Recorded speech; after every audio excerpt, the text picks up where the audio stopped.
Assalamualaikum warahmatullahi wabarakatuh. Waalaikumsalam warahmatullahi wabarakatuh. Alhamdulillah wassalatu wassalamu ala Rasulillah wa ala alihi wa ashabihi wa mawalah. Rabbi syrah li sadri wa yassir li amri wa hlul 'uqdatam min lisani yafqahu qawli, amma ba'd. Pada pertemuan perkuliahan sore ini, alhamdulillah kita tetap memberlangsungkan perkuliahan mingguan, yaitu dalam mata kuliah hadis tarbawi, yang mana dalam beberapa pertemuan sebelum ini perbincangan lebih kepada bagaimana memahami hadis-hadis yang berkenaan dengan kependidikan, walaupun dalam hal pemahaman terhadap hadis juga diperlukan pemahaman terhadap mustalah hadis atau ilmu hadis dirayah, yang mana antara kedua disiplin ilmu hadis dirayah dan ilmu hadis dirayah itu tidak boleh dipisahkan. Riwayah adalah menggali dan mengkaji bagaimana kita memahami teks, sedangkan dirayah bagaimana kita memahami keautentikan ataupun kedudukan daripada hadis-hadis Nabi sallallahu alaihi wasallam,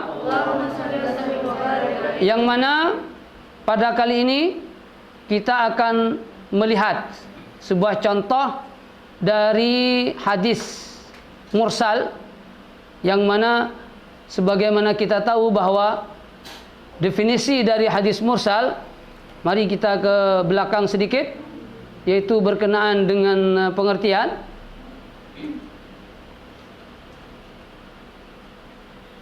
Hadis mursal adalah hadis yang disandarkan kepada Nabi Muhammad sallallahu alaihi wasallam oleh seorang tabi'in dengan mengatakan Rasulullah sallallahu alaihi wasallam bersabda atau berkata, baik tabi'in tadi adalah tabi'in besar ataupun senior, ataupun tabi'in kecil ataupun tabi'in junior.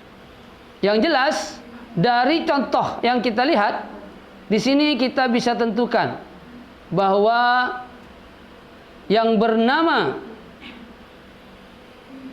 Abu Salamah ibn Abdurrahman, kemudian juga Sa'id ibn al-Musayyib, itu langsung meriwayatkan hadis ini dari Rasulullah sallallahu alaihi wasallam, yang apabila ditelusuri bahwa kedua-dua daripada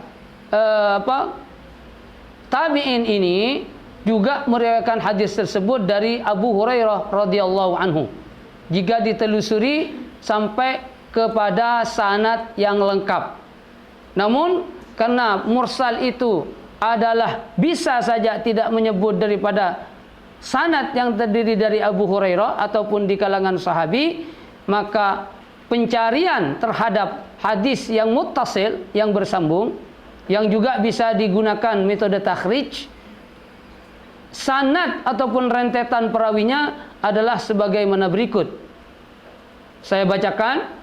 Qala al-Imam al-Bukhari fi sahihihi, haddatsana Abdullah ibn Yusuf qala akhbarana Malikun an Ibn Shihab an Sa'id ibn al-Musayyib wa Abi Salamah ibn Abdurrahman annahuma akhbarahu an Abi Hurairah anna an-nabiy sallallahu alaihi wasallam qala idza ammana al-imam fa aminu fa innahu man wafaqa ta'minuhu ta'minal malaika ghufira lahu ma taqaddama min dhanbihi.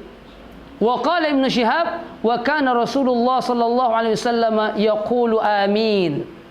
Di sini pada terakhir perkataan Ibn Shihab, ini kita tahu semua bahwa adalah seorang yang masyhur, yang merupakan tokoh dari seorang ulama hadis, yang juga diberi wewenang oleh Khalifah Ar-Rasyid Al-Khamis, Khalifatul Rasyidin yang kelima, yaitu Umar bin Abdul Aziz, bahwa Ibn Shihab Az-Zuhri ini, kalau yang juga terkenal Ibn Shihab Az-Zuhri adalah merupakan seorang pionir dalam hal kodifikasi hadis, karena memang beliau yang banyak mengumpulkan dan memelihara hadis ketika para penghafal hadis sudah banyak yang meninggal dunia ataupun wafat. Jadi untuk hadis yang kali ini kita akan bahas, memang seolah-olah tidak ada unsur tarbiyahnya. Namun dari sini kita sebenarnya Rasulullah sallallahu alaihi wasallam memberikan kabar gembira bahwa ketika dalam salat kita harus senantiasa mengikuti imam dalam hal gerakan dan bacaan. Di sini yang ditengahkan adalah tentang takmin. Takmin ini adalah membaca amin, yang bermaksud ataupun bermakna adalah istajib. Istajib, perkabulkanlah, perkenankanlah apa yang kita mohon. Tapi bagaimana Rasulullah sallallahu alaihi wasallam mengajari kita untuk mengamini bacaan ataupun takmin imam, rupa-rupanya adalah syarat, sebagaimana diulas oleh Ustaz Abdul Samad juga, bahwa ketika kita sudah menjadi makmum, jangan terlalu tergesa-gesa, terburu-buru untuk mendahului imam, termasuk dalam hal bacaan. Karena di syarat mengikuti imam adalah harus imam terlebih dahulu yang melakukan gerakan atau melakukan ucapan. Dan kita tahu bahwa akibat dari orang yang mendahului imam, dia akan digantikan kepalanya nanti ala ra'si himar fi yaumil qiyamah. Saking dari dia tidak mengikuti imam padahal dia statusnya adalah sebagai makmum. Ini. Dan dalam pernyataan yang dimasyhurkan oleh para ulama, kenapa kok dijadikan seorang imam? Karena seorang imam itu, ini juga ada dalam hadis Sunan Abi Dawud, Ibnu Majah. Jadi statusnya adalah hasan, tidak sampai kepada sahih. Karena memang pernyataannya itu innama ju'ilal imamu liyutamma bih. Dijadikan imam itu karena orang itu harus diikuti, bukan didahului. Dalam hal takmin, tarbiyah yang diajarkan oleh Rasulullah sallallahu alaihi wasallam adalah idza ammanal imamu fa'aminu. Jadi syaratnya di sini adalah dia harus mendengar dulu takmin atau bacaan amin dari imam.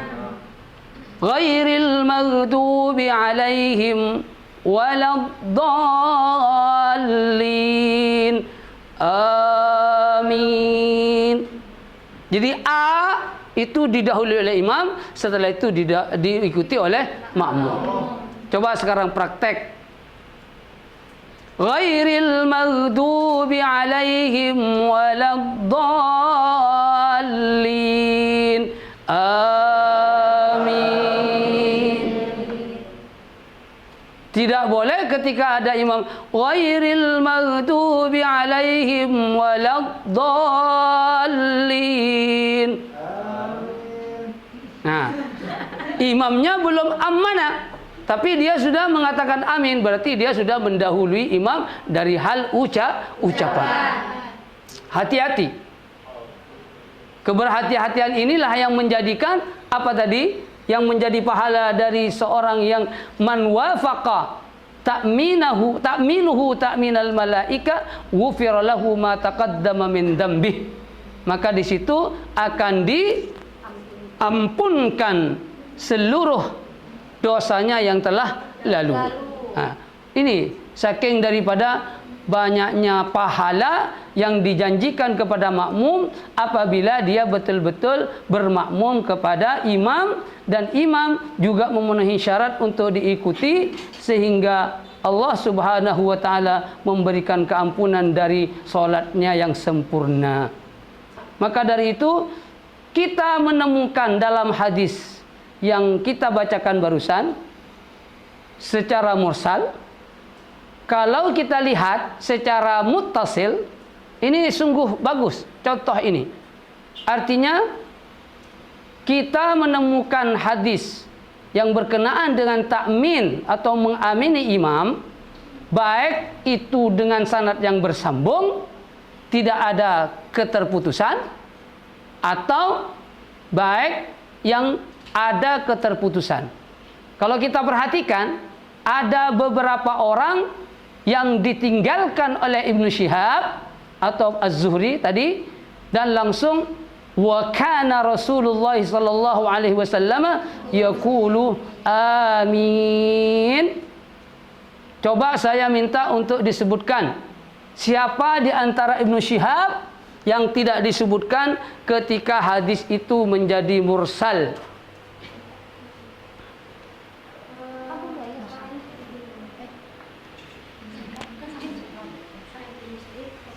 Yang menjadi fokus adalah Ibnu atau dengan nama lain adalah Az-Zuhri.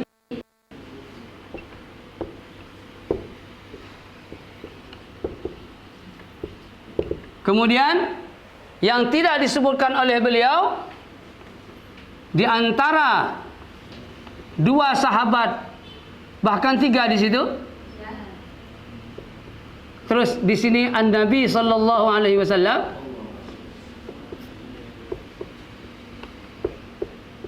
Kita sebutkan secara satu persatu. Dari Ibnu Syihab, Az-Zuhri, Sa'id Ibni Al-Musayyab. Ada yang mengatakan juga Al-Musayyib. Sama. Al-Musayyab benar, Al-Musayyib benar. Kemudian ternyata Sa'id bin Al-Musayyib berkongsi dengan Abu Salamata Ibni Abdirrahman.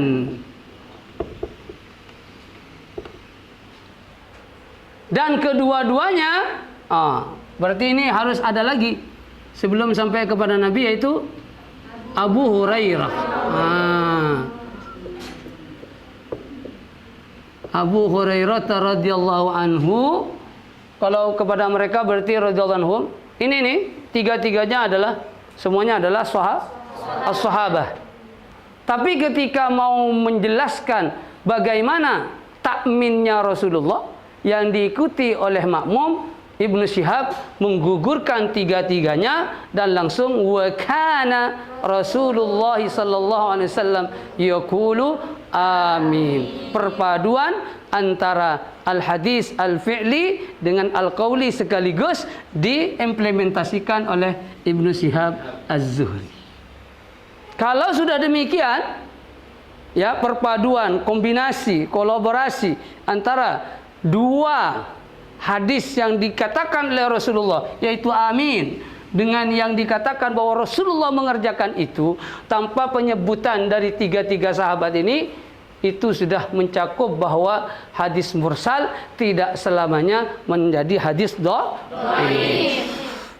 Bagaimana dengan yang muttasil? Apalagi kita tidak ragu bahwa hadis mursal yang berkenaan dengan takmin, kalau ditelusuri melalui tahrij dan nampak bahwa Ibnu Syihab meriwayatkan daripada Sa'id bin Al-Musayyib, kemudian berkongsi dengan Abu Salamah bin Abdirrahman, kemudian juga kedua-duanya pun mengkonfirmasi kepada Abu Hurairah, dan Abu Hurairah yang tahu dan yang pasti ada di belakang Rasulullah SAW ketika salat, karena beliau adalah ashabus sufa, maka dengan demikian tidak perlu diragukan lagi status hadis ini adalah sahih fi sahihil Bukhari.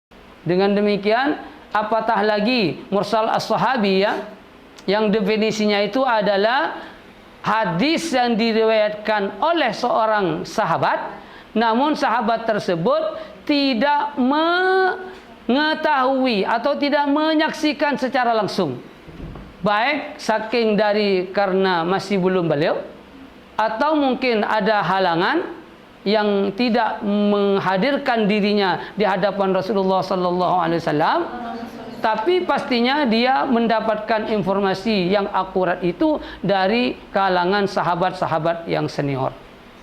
Seperti contoh yang tadi disebutkan adalah Sayyidatuna Aisyah radhiyallahu anha menceritakan bagaimana Nabi SAW meriwayatkan hadis tentang awal diturunkannya Al-Quran, yaitu yang berkenaan dengan Iqra bismi rabbikal ladzi khalaq khalaqal insana min 'alaq Iqra wa rabbukal akram alladzi 'allama bil qalam 'allamal insana ma lam ya'lam. Maka untuk sisa dari pertemuan ini saya tetap akan meminta kepada saudara-saudari bagaimana menyusun daripada kerangka sanad ini, baik secara muttasil yang sudah disebutkan secara keseluruhan sebagaimana di atas, atau secara mursal yang dilakukan Ibnu Syihab, yang mana di situ sebenarnya juga boleh dijadikan sebagai sandaran hukum, terutama hal ini yang berkenaan dengan takmin dalam salat. Dengan demikian maka kita akan tutup pertemuan ini dengan pembacaan kafaratul majlis. Subhanallahumma wa bihamdika asyhadu an la ilaha illa anta astaghfiruka wa atubu ilaik. Demikian dari saya untuk presentasi atau untuk penyampaian sanad atau kerangka sanad dari hadis ini. Nanti kita akan buat pertemuan yang akan datang. Tapi syukur kalau dalam masa 5 menit siapa yang bisa menyusun, berarti dia yang bisa untuk dijadikan bahwa hadis berkenaan dengan takmin ada yang bersifat mursal, ada yang bersifat muttasil. Wassalamualaikum warahmatullahi wabarakatuh. Waalaikumsalam warahmatullahi wabarakatuh.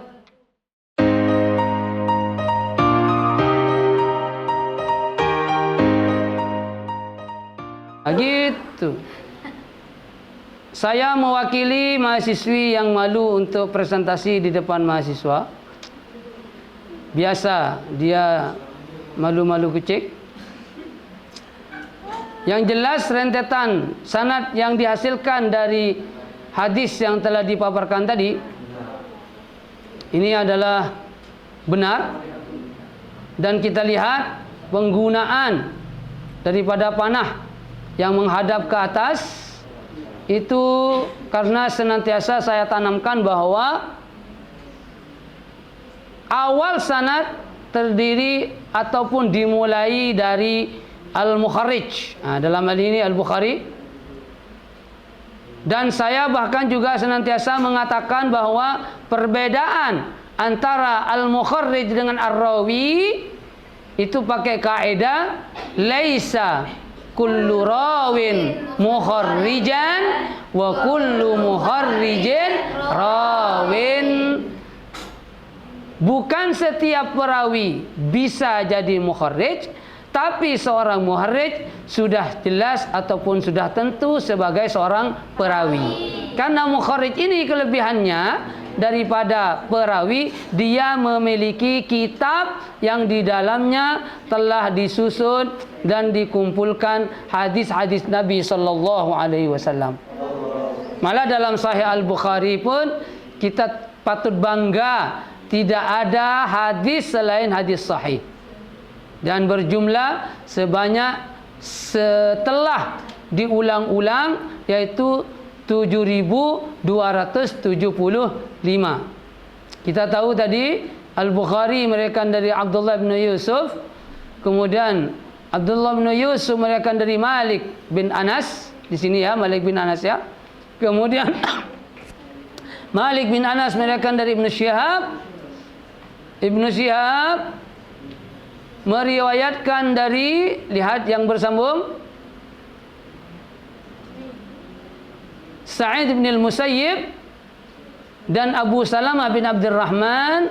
Kemudian kedua-duanya meriwayatkan dari Abu Hurairah, kemudian Abu Hurairah dari Rasulullah sallallahu alaihi wasallam.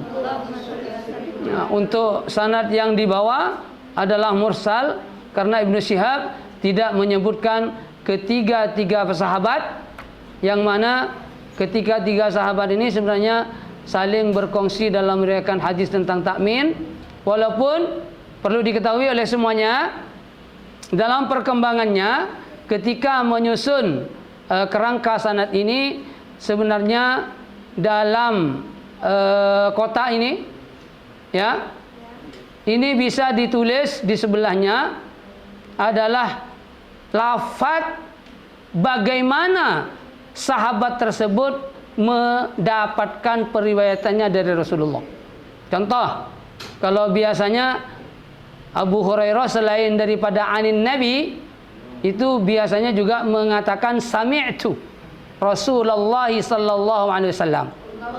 Nah, maka di sebelahnya Abu Hurairah ini, di dalam apa itu kotak yang sama, atau bisa saja diletakkan antara dua kotak, yaitu perkataan sami'ah kalau pakai fi'il, tapi kalau pakai masdar as-sama'. Ini sudah merupakan cara mendapatkan riwayat yang paling tinggi. Walaupun seolah-olah sami'ah mendengar, tapi para ulama hadis bukan hanya pendengaran, penglihatan, dan wajhan li wajhin itu juga dikatakan sebagai sama. Ya. Dan kebanyakan biasanya dari sahabat ke sahabat lain itu pakai an-ana. Tapi an-ana daripada itu kalau di kalangan para sahabat itu tidak mengurangi daripada status daripada kesinambungan sanad. Artinya kalau ada orang hadis itu daripada, seolah-olah tidak bersambung, tidak. An-ana ataupun daripada yang diucapkan oleh seorang perawi, apalagi dari sahabat, dari kalangan sahabat kemudian dari sahabat yang lain, maka an itu bermakna juga hadis muttasil, bersambung. Kemudian yang kebanyakan biasanya kalau dari selain tabi'in kayak ini tadi Abu Hurairah Al-Bukhari dari Abdullah bin Yusuf pakai haddatsana. Nah, ini bisa ditulis di sebelahnya Al-Bukhari atau di antara dua kotak yang bermakna menceritakan kepada kami. Terus Abdullah bin Yusuf tadi pakai apa? Akhbarana atau haddatsana? Haddatsana juga. Nah, dengan demikian apa perbedaan?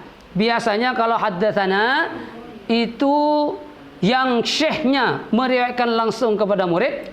Tapi kalau akhbarana, murid yang bersama-sama, setiap satu orang biasanya bergantian membaca riwayat syekh dan syekh membenarkan riwayat itu dari beliau. Ini perbedaan antara haddatsana dengan akhbarana. Kenapa kok harus diletakkan perkataan itu? Nah, inilah yang disebut dengan dalam meriwayatkan hadis, ketika sudah ada seorang syekh, ada seorang murid, ulama-ulama hadis juga menyatakan bahwa itu adalah masuk dalam kategori at-tahammul wal ada. Kaifa naqul? At-tahammul wal ada. Qulu man at-tahammulu wal ada'u. At-tahammulu wal ada. Tahammalah itu syekh memberikan riwayat kepada seorang murid, kemudian ketika seorang murid mengatakan sami'na atau haddatsana, akhbarana, berarti murid itu sudah melaksanakan apa yang diriwayatkan oleh seorang syekh. Dan diharapkan dari adanya proses itu, walaupun tidak ada ijazah ya, yang disematkan khusus oleh seorang syekh, tapi kalau sudah seorang murid meriwayatkan daripada syekh dan syekhnya mengatakan demikian, maka itu sudah ada kesinambungan dan kebersambungan. Sebab kebersambungan ini yang diperlukan untuk menjaga kualitas daripada hadis itu. Ini. Jadi walaupun tidak dikatakan kurang, akan tapi kalau mau lebih lengkap, antara dua perawi yang ada di sanad ini, kalimat yang saya katakan tadi at-tahammul wal ada harus ataupun boleh saja diletakkan. Ini perkembangannya. Dengan demikian terima kasih kepada yang sudah membuat ini.